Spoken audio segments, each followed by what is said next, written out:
So it's also Newsweek, August 2004, but the US version, with almost the same information, but one big difference.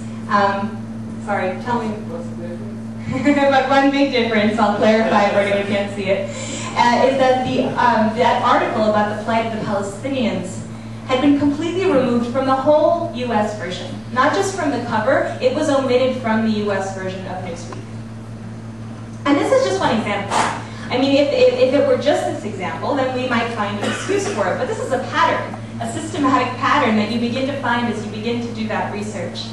You know, you don't have to take my word for it. And I always tell people, and I think this is something to remember also when there's opposition, when there are critics, is that, of course, they are not going to take our word for it. I didn't take people's word for it when I heard it. I thought that it was propaganda. Tell them, do your own research.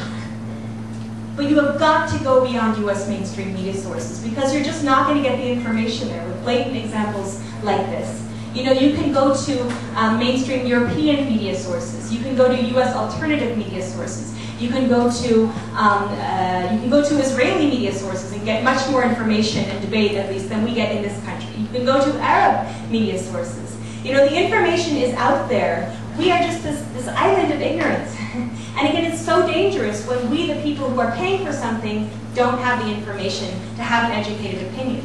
If we had the information and we decided this was justified, that would be one thing. We don't even have the information. Tell people to do their own research, not to just to take your word for it any more than they're going to take Newsweek's word for it. Another thing we don't hear about in the media are the other Israelis. Yes, there are Israelis in the settlements. Yes, there are Israelis who are serving the military, and there's also many Israelis who are refusing to take part in these actions. The refuseniks, for example, in Israel, almost all Jewish men and women are required to serve in the military, and yet there have been thousands who have stood up and refused to take part, many of them being ostracized by their families and communities. Professional doors are closed to them in the future. They may go to jail for speaking out. And you know, imagine an 18-year-old person faced with the choice of either, you know, shutting professional doors and possibly losing their community or committing war crimes. I mean, this is an unpleasant choice for anybody, but it in no way justifies, of course, the actions of those who do take part in those crimes. But anyway, again, within Israel, there is much more debate on the subject. Nowadays, actually, 4 years ago, it was a good demonstration to have, let's say, 3 or 4 Israelis there, and nowadays there are busloads going over. This is, I think, a good sign that there is increasing solidarity with the Palestinians by Israelis. And this demonstration in particular was one against the wall, which I'd like to talk about.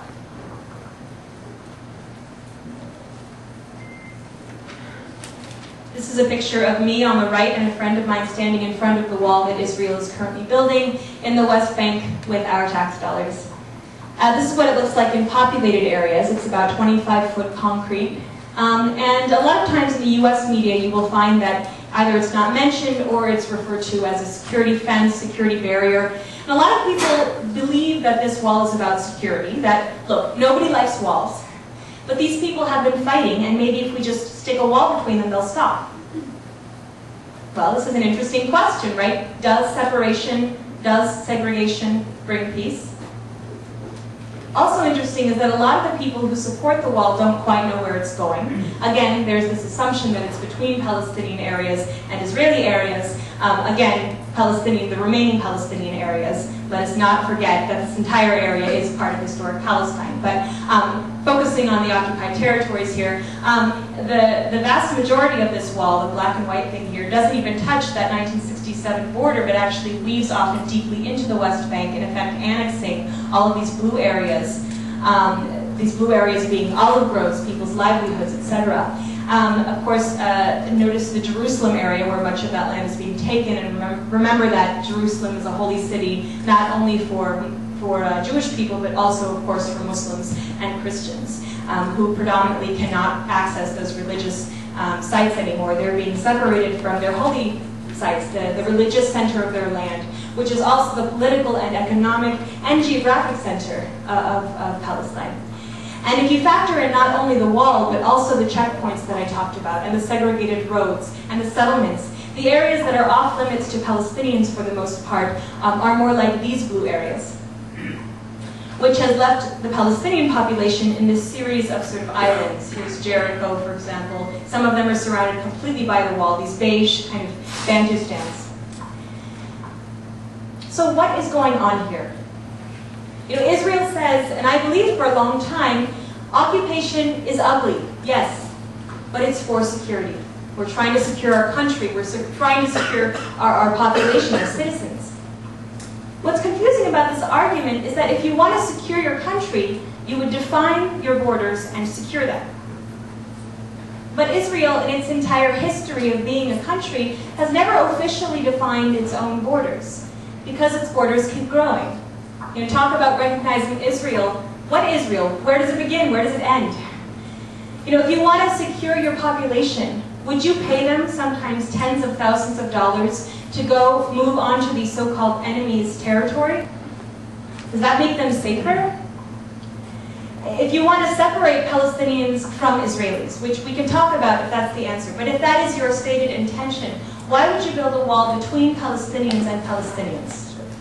You know, there's now tens of thousands, if not hundreds of thousands, of Palestinians left on the wrong side, again separated even further from their basic services, which they do not have rights in. Does that make the state of Israel safer?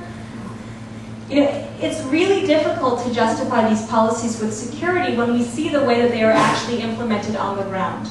So if it's not about security, what is it about? And I think that back to these four maps really illustrate, well, what is going on here. These seemingly bizarre tactics of separating Palestinians not from Israelis but from each other, from their jobs, from their schools, from their hospitals, that this way of rendering life so difficult that any Christian or Muslim who can leave, almost anyone, does leave, begins to make sense within this context of expansion and colonization.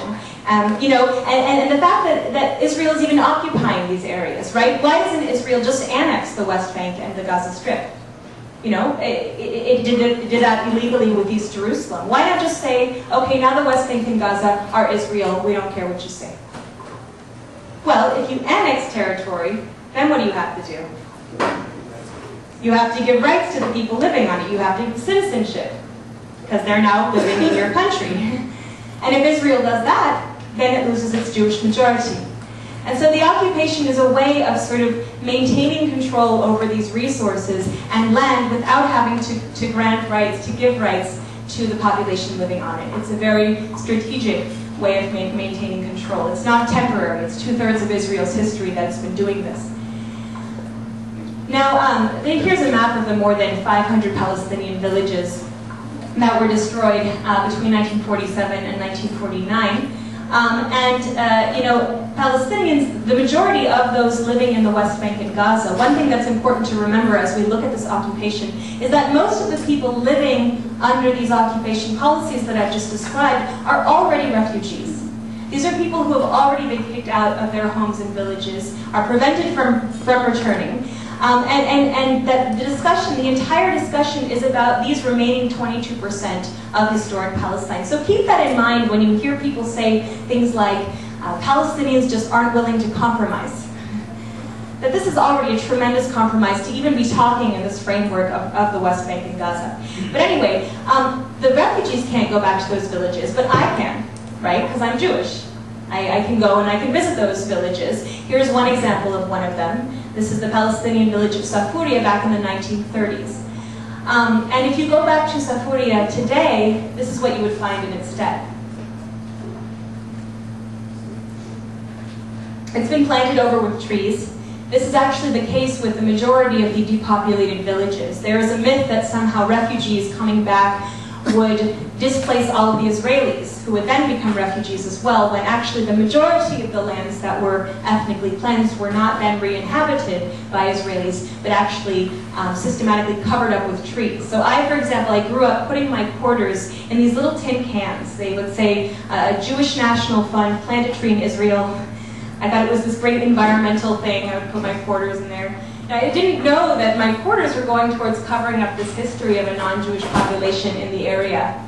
And you know, still today I go and I stay with these refugee families living in camps I'm glad there was a mock camp out there to see the conditions that people are living in, specifically because they are not Jewish. I go and I stay in these camps, and the way that I'm welcomed by the Palestinians is almost embarrassing, so incredibly hospitable and giving. And